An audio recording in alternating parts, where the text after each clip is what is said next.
Now in this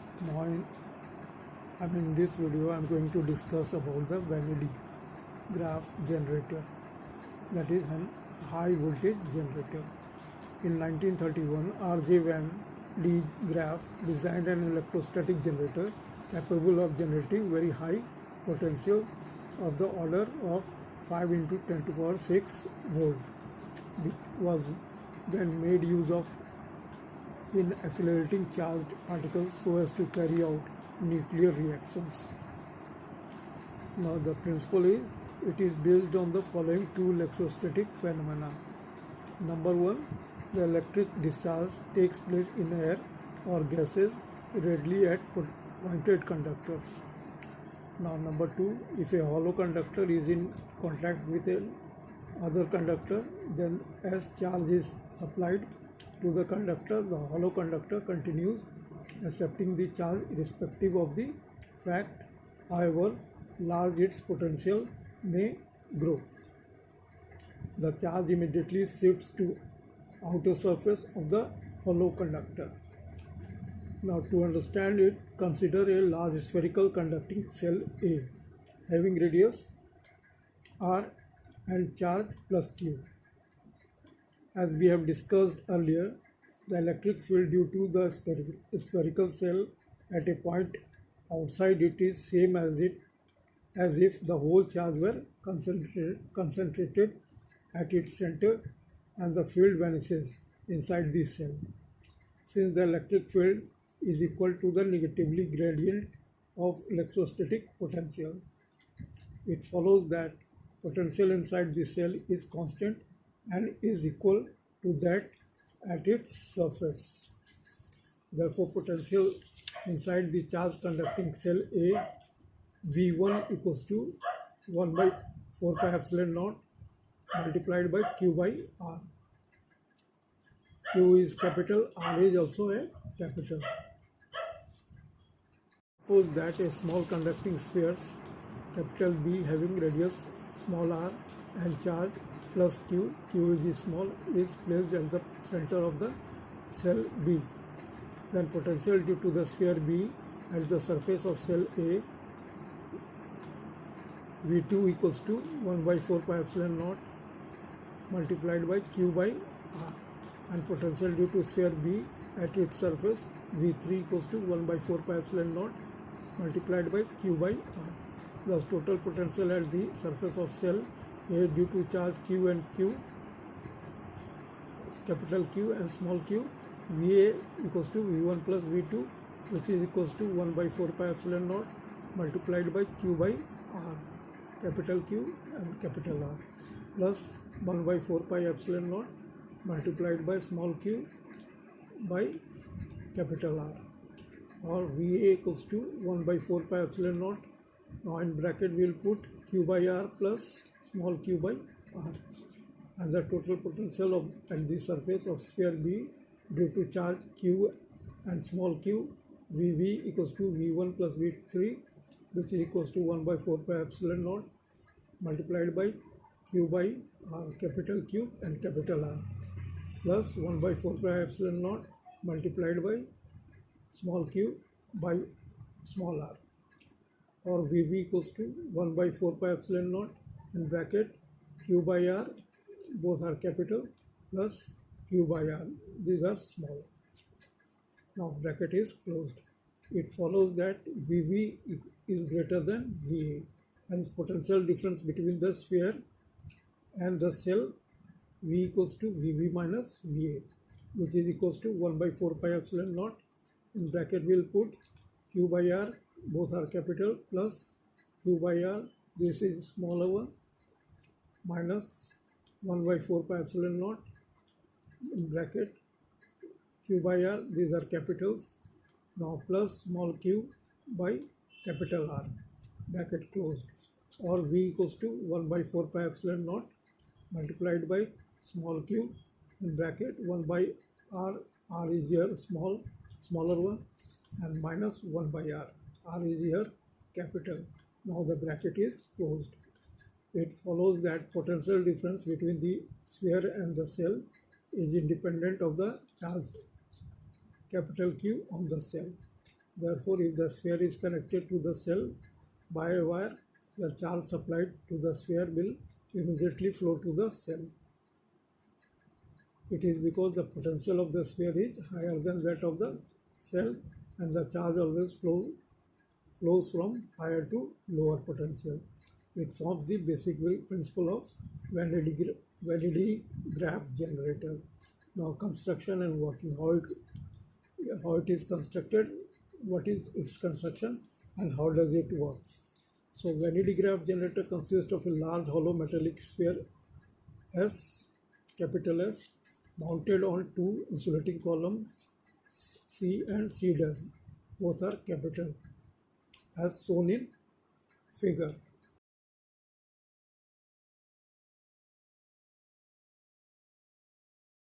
An endless belt of an insulating material is made to run on two pulleys P1 and P2. This P1 and P2 both are capital P with the help of an electric motor.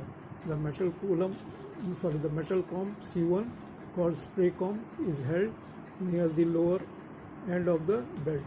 When the spray comb is maintained at high positive potential with the help of EST source, which is somewhat equal to 10 to the power 4 volt, it produces ions in the vicinity. The positive ion gets sprayed on the belt due to the repulsive action of comb C1, which are carried upward by the moving belt by the belt A comb. C2, called collecting comb, is positioned near the upper end of the belt such that the pointed ends touch the belt and the other end is in contact with the inner surface of the metallic sphere, capital S.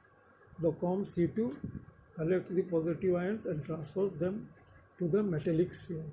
The charge transferred by the comb C2 immediately moves onto the outer surface of the hollow sphere.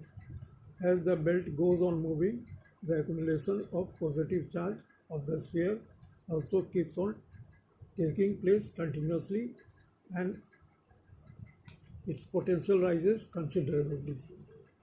With the increase of charge on the sphere, its leakage due to ionization of surrounding air becomes faster. The maximum potential to which the sphere can be raised is reached when the rate of loss of charge due to the leakage becomes equal to the rate at which the charge is transferred to the sphere.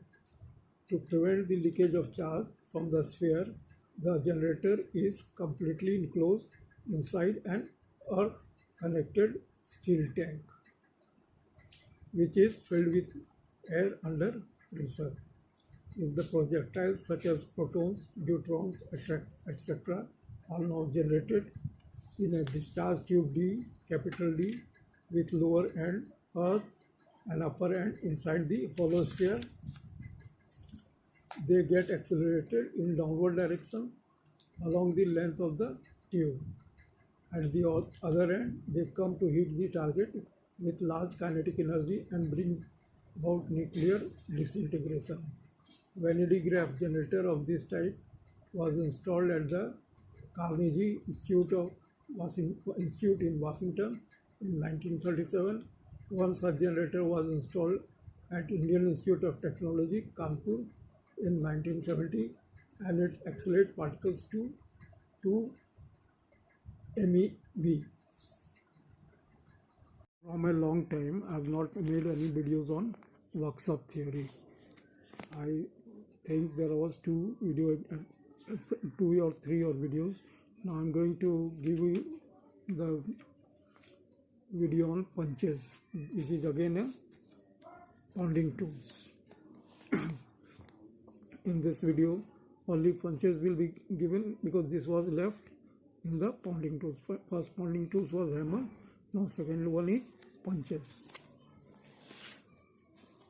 See, while not actually pounding tools in themselves, punches direct the blow of the hammer to place the force exactly where it is needed by concentrating the force of the blow to the small area covered by the end of the punch.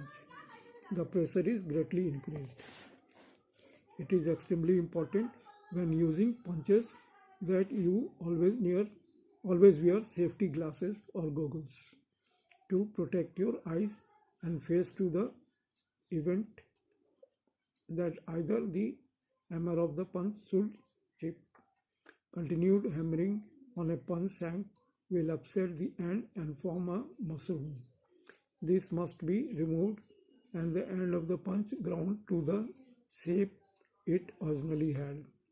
The end is not ground flat but is parabolic or somewhat crowned, so the hammer will hit it squarely and will minimize the chance of its splitting or chipping. When a punch or chisel must be hit a very hard blow, there is danger of missing the punch and hitting your hand. And to minimize this chance, the punch may be held in a punch holder. There are several types of punches the technician must be familiar with.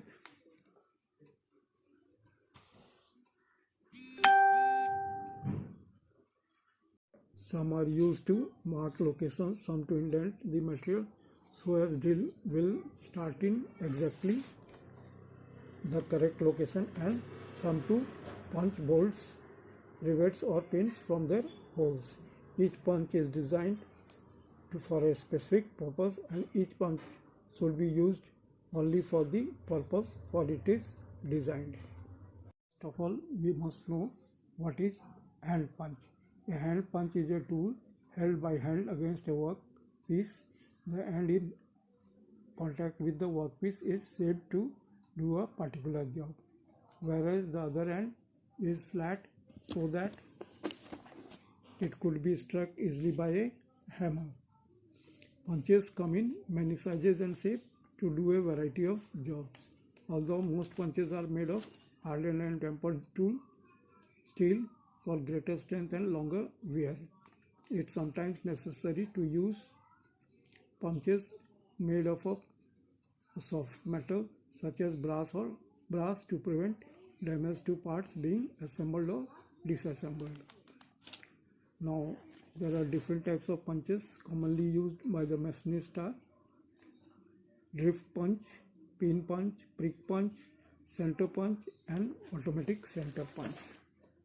There are starting punches and pin punches, aligning punches and hollow shank gasket punch. To describe each punch,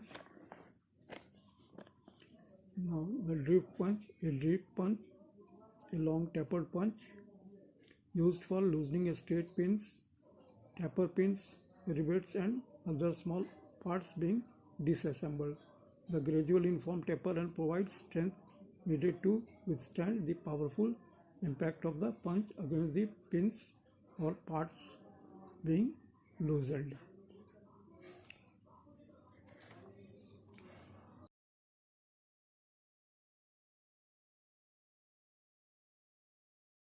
One punch I have left is also a drive pin punch. So that I suppose that I have not said. So now how should a drift punch be used? The diameter at the small end should be slightly smaller than the diameter of the part to be not loose. The punch end should be located squarely on the part and held firmly against the part. The head of the punch should then be struck squarely using a quick sharp blow with a hard hammer. Once the part has been loosened, the drift punch should not be used because the tapered end will become wedged in the hole. A drive pin punch should be used to drive the pin through the hole. Now first of all, know the drive pin punches and how it is used. Drive pin punches, see the figure.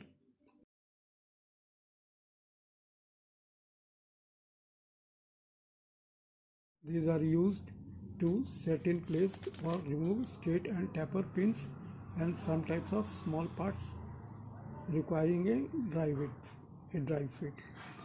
Diameters of the small parts is requiring a dry fit. The diameters of the punch ends are made slightly smaller than the nominal size so that the punch will not bind in the hole. For use on the precision parts, the punch ends should be smooth, flat and square. To avoid damaging the parts, smaller diameter punches require greater care to prevent bending or breaking. When assembling or removing pins, the work must be correctly supported as in a V-block. To install a taper pin, a punch slightly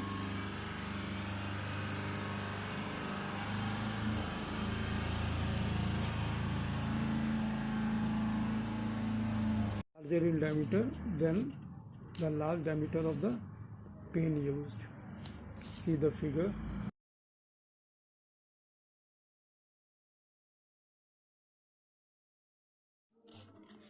To remove a pin, it is better to hit the punch with a quick sharp blow of the hammer than to hit a number of light taps, because this will mushroom the pin, making it difficult to remove.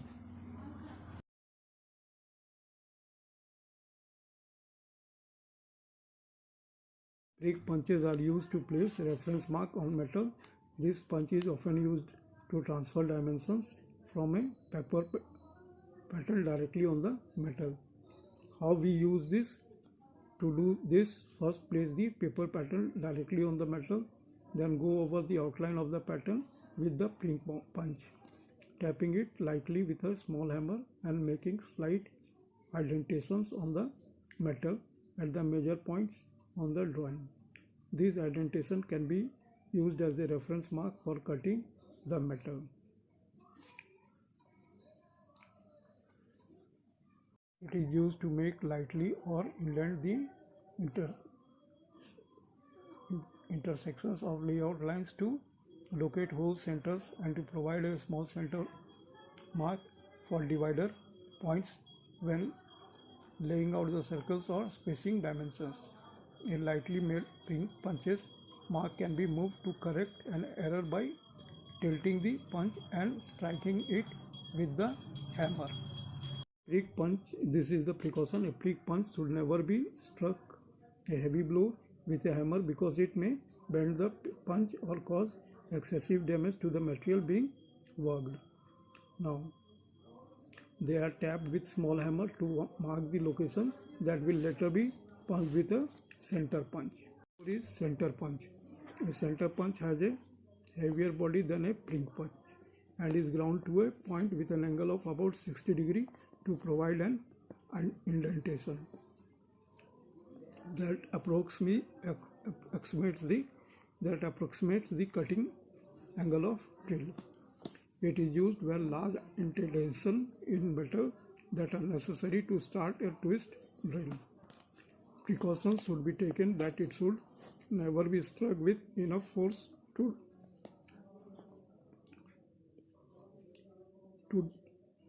dimple the material, and it is because if the hole is made too deep, the metal may be distorted by an unnecessary hard hammer blow. But it must be deep enough that the drill will start to cut rather than wander across the material.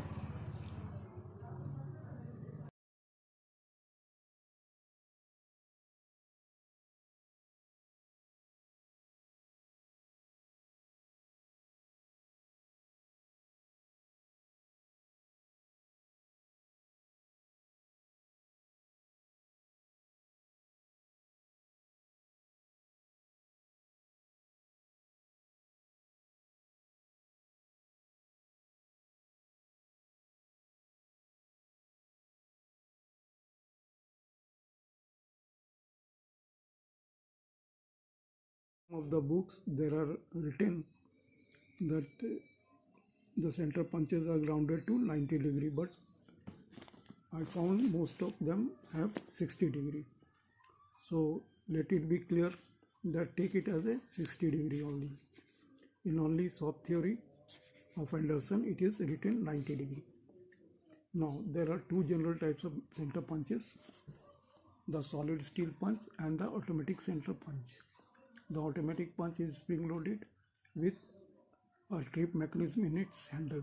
The point is placed in exactly the location the hole is needed and the handle is pushed in. When the proper force is reached, the trip mechanism will release and the point will be struck with a sharp blow from within the handle. Rotating the end of the handle adjusts the compression of the spring and controls the amount of impact applied to the point. This type of punch allows punch marks to be made that are accurately located and consistently deep, and it's relatively low cost, and the speed with which holes can be marked with an automatic center punch make this type of punch a vital addition to the tool collection of any technician who does a good deal of sheet metal work.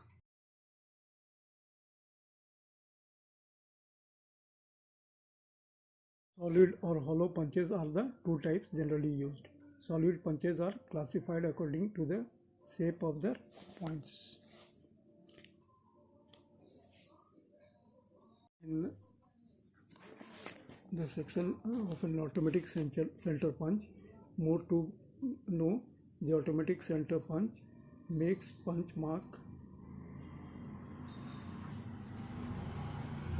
of a uniform size without the use of a hammer. The knurled cap may be turned to control the depth of the punch mark. To make a punch mark, it is only necessary to locate the punch point and push down. When used with a spacing attachment, this tool can lay out uniformly spaced dimensions rapidly. The next one is starting punches. Prick punches and center punches both have sharp points and should never be used to drive a pin or rivet from a hole, as they will spread the end of the rivet and make it more difficult to drive out. A special punch having a tapered shank is used to start the fastener from its hole, and it is driven with this punch until the tapered shank just about fills the hole. Then the job is finished with a pin punch. And now the next, pin punches. One of the most useful punches for a sheet metal worker is the pin punch. When a rivet is removed from an aircraft structure, the head is drilled through and knocked of the rivet shank with a small chisel or snapped off by inserting the pin punch in the head and prying sideways. Then the shank is punched out of the hole with the proper size pin punch. These punches are available in the sizes of all of the rivets, and it is important that the correct size punch be used. The thin sheet metal must be properly backed up to prevent bending it when the rivet shank is driven out. Now, another type of punch, transfer punches. A special form of marking punches is the transfer punch, used to mark rivet holes when using an old skin as a template for laying out a new skin.